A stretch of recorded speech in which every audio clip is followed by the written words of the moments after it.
Ladies and gentlemen, this is a short story. Thank you to Jeff Helbeson. This is a short story called Cream.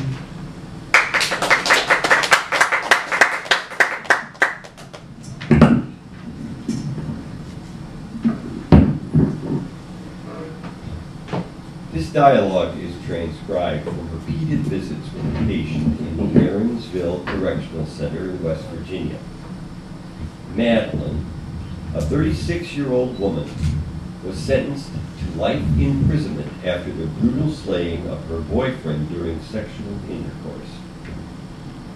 According to police reports, Madeline sat with the remains of the man for 3 days after the murder until police arrived on the scene. They found her in the same room as the body, still coated with blood and malnourished.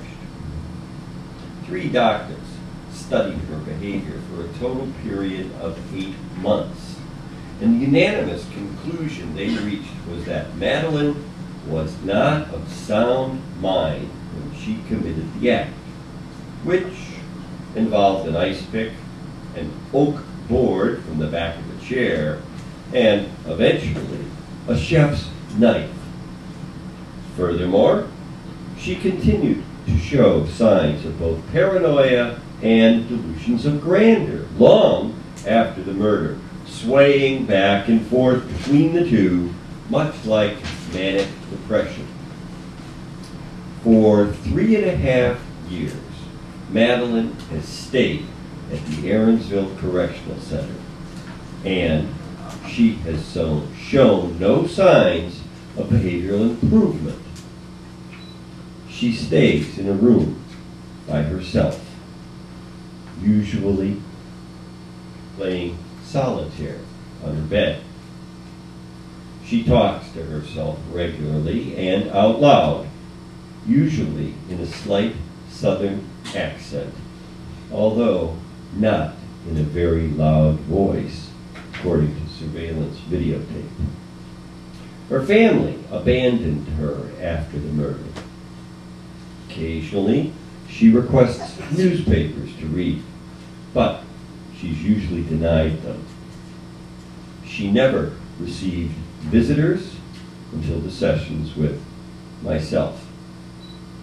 The following excerpts are from dialogues I have had with her, although I am tempted to say that they are monologues.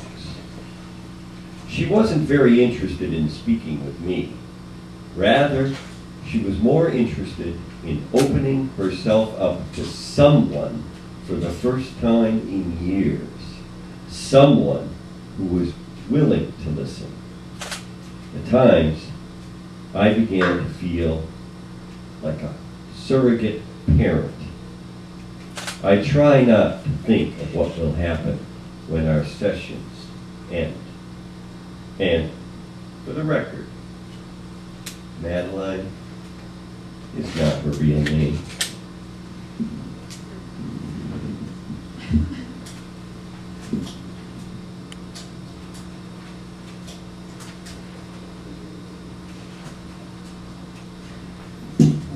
I know they're watching me. They've got these stupid cameras everywhere.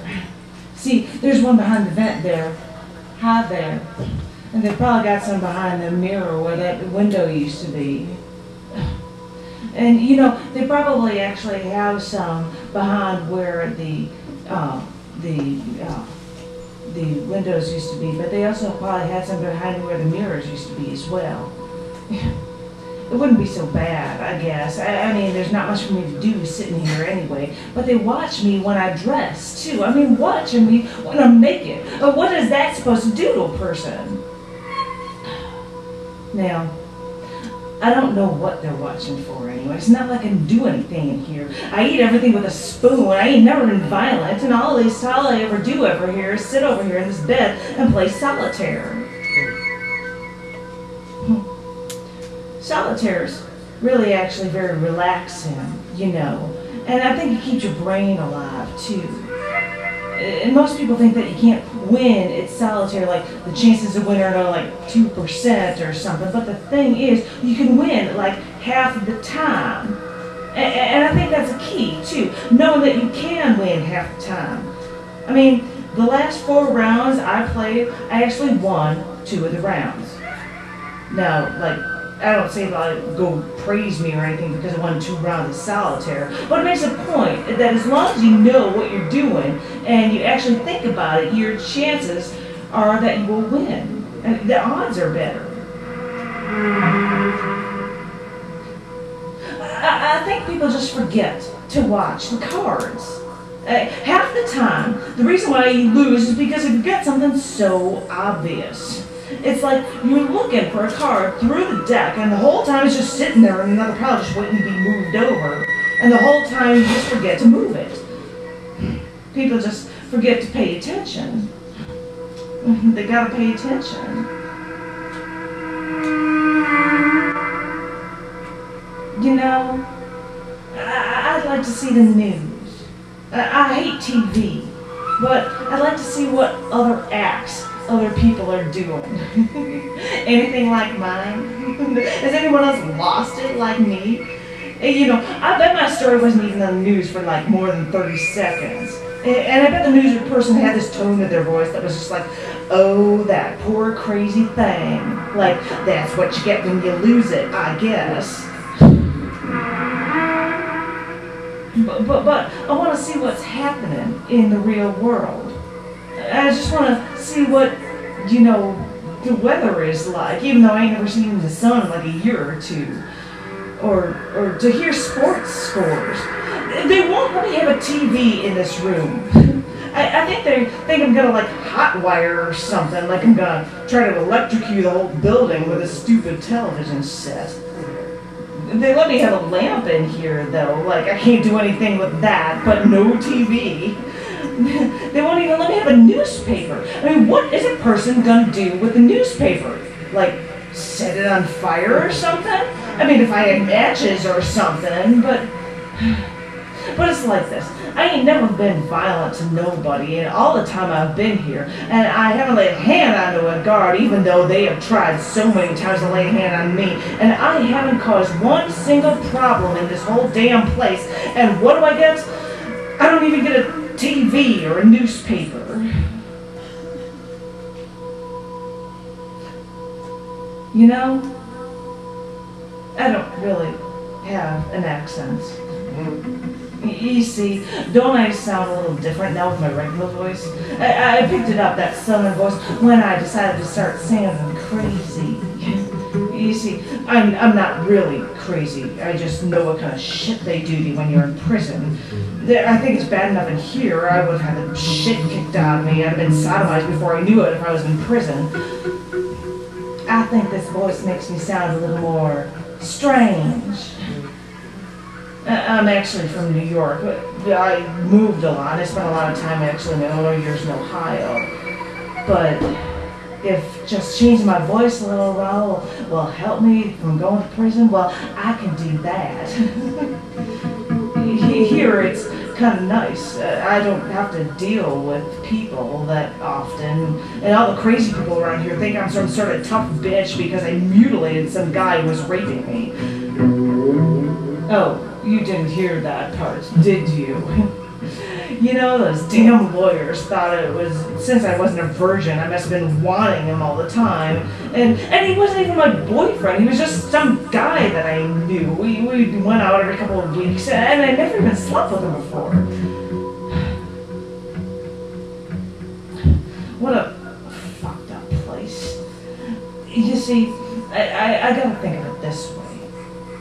I really had no choice but to do what I did. In a way, it was self-defense because I didn't want that little piece of shit doing this to me. I mean, what the hell gave him the right to do that? Where does he get off taking me like that? Like I'm some butcher shop piece of meat that he could just buy and abuse or whatever.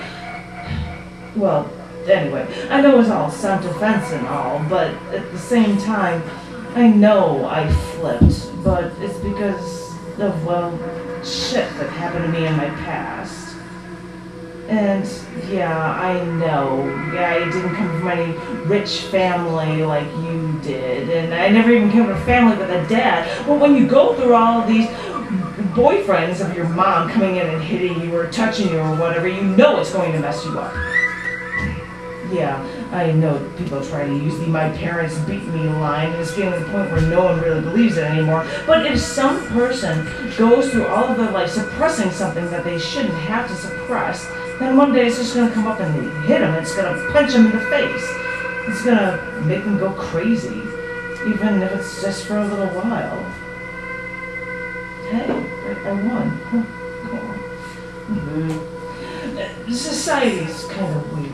You know, it's like they teach you to do things that aren't normal, that don't feel right down deep in your bones, but you have to do them anyway because someone somewhere decided that this would be normal. Everyone around you suppresses stuff. And when you see that, it tells you that you're supposed to suppress it and I'll hide it from the rest of the world too. Like, if we all just hide it for a little while, it'll all just go away. Maybe it does, until someone like me blows up and can't take hiding all that stuff anymore. But then the rest of the world can just say that we're just crazy and therefore it's unexplainable why we did what we did. And then they could just all stuff it away and say, brush it off and say that we can all go back to normal again. It's like emotion. People are taught to hide their emotions. Men are taught not to actually cry or things, and women are taught to be emotional, and men are told to think that it's crazy. So when something really shitty happens to someone, like a guy loses his job or something, and then he just sits in front of a friend and he breaks down and cries, the other guy thinks that he's crazy for crying, and then the guy rejects the guy that's crying, making him feel even worse, makes the guy bottle it all back up inside of him. I think people are like Pepsi bottles. Do you remember those glass bottles? Pop always tasted better out of those bottles. You just fit your lips around them better. It just tasted so much more awesome. You could swig it down. Well, I think people are like Pepsi bottles. Like, they have all this potential for all this energy, and the whole world just keeps shaking them up, and then some people lose their heads, and the top goes off, and all this icky stuff comes shooting all over the place, and all these other Pepsi bottles want to hide from all that poor stuff, and then that poor guy has no Pepsi left. How can you do anything when you've got no Pepsi left? But then sometimes you might lose it, but you don't lose all of your Pepsi, but then everyone thinks that you've got no Pepsi left in you, and then people keep thinking that you have nothing left, and they treat you like you shouldn't be allowed to, you know, tie your own shoelaces, and they think that they should watch you while you're getting undressed. Can anyone turn those cameras off? Actually, wait, I heard a story in here originally, a while ago, sometime ago, this guy named Tony. He was this guy that was in here for murder. And he was here, and he went crazy, and he cut off his own scrotum. Now, I don't know how a man survives something like that, but I guess he did, because he was in here, and from what I hear, he was afterward, without any balls, using the payphone that was in the front, calling 1-800 numbers to prank whoever was on the other end of the line. Now, I guess he kept calling these two women, and they just couldn't take it anymore, so I guess they traced the call or something. And they got the number for this hospital, and they talked to his doctor. I think he told them that Tony cut his balls off. Now, I thought doctor-patient records were private, but I suppose that doesn't matter because we're just crazy prisoners. Killers don't matter or anything. But he told these girls that Tony cut his balls off.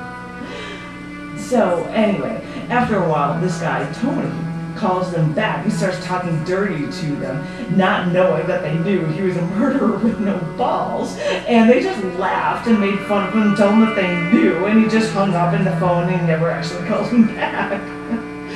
It's a true story, I swear to God. I mean, can you imagine him wondering how they knew? Or were they just making this stuff up as a joke? Or...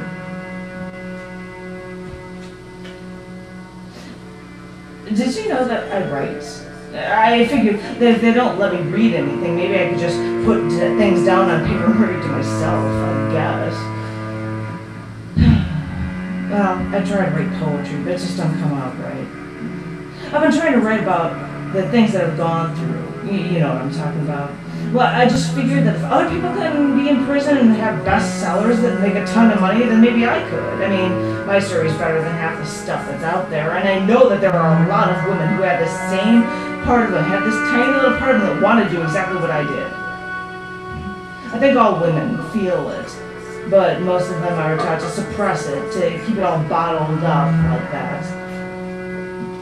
But now that I think of it, what am I going to do with a bunch of money anyway? I mean, I'm never going to get out of here and enjoy it or anything. And besides, how could I even get anybody to actually want to read it since everybody here thinks that I'm crazy? Sometimes I get so depressed. It's like I'm never going to get out of here. I think I wanted to have kids one day. It's easier, I guess, not having to see kids, but I guess I don't miss them all that much of them, but... For the longest time, they tried to get doctors to come in here and talk to me. And you know what they did? They brought men doctors. One after another. And then they couldn't figure out why the hell I wouldn't talk to anyone. Amazing. I mean, people don't really think, do they? I guess it's hard being in here and all. I mean, I was going to go back to school. I'd already taken my GED and graduated high school, and I was going to go to a local community college. It was going to be different. Sometimes I wonder, you know, why this had to happen to me, why I had to snap. I really don't think I could have controlled it, or I don't think it could have gone any other way. It's hard. I have to find stuff to do because sometimes all I want to do is just sleep all day and night. And I suppose I could, but then what had happened to me? At least if I write a book about my life, about this whole stupid world, then maybe everyone would understand. It wasn't really my fault. I mean, I think we women have enough to deal with in our regular lives, and then they heap all of this sexism crap on us, and they just expect us to not be angry about it because we're taught to deal with it all of our lives. Maybe this guy was a straw that broke the camel's back or something. Maybe he was just some rapist. Maybe he was just another drunk guy who thought he could do whatever he wanted with me because he was the man and I was his girl. Or some chick that didn't even matter, but shit, it does matter. At least to me it does. I know I've got a lot of healing to do, but I haven't really thought about doing it. I mean, what have I got to heal for anyway? To get out of here and go to prison? Then I'll just get abused by guards over there, have to watch my back every second of the day. At least here people watch my back for me. They think everything and anything in the world could harm me, even myself. So they'll do everything to protect me so much. They're so overprotective that nothing can go wrong. Unless it goes wrong in my own mind.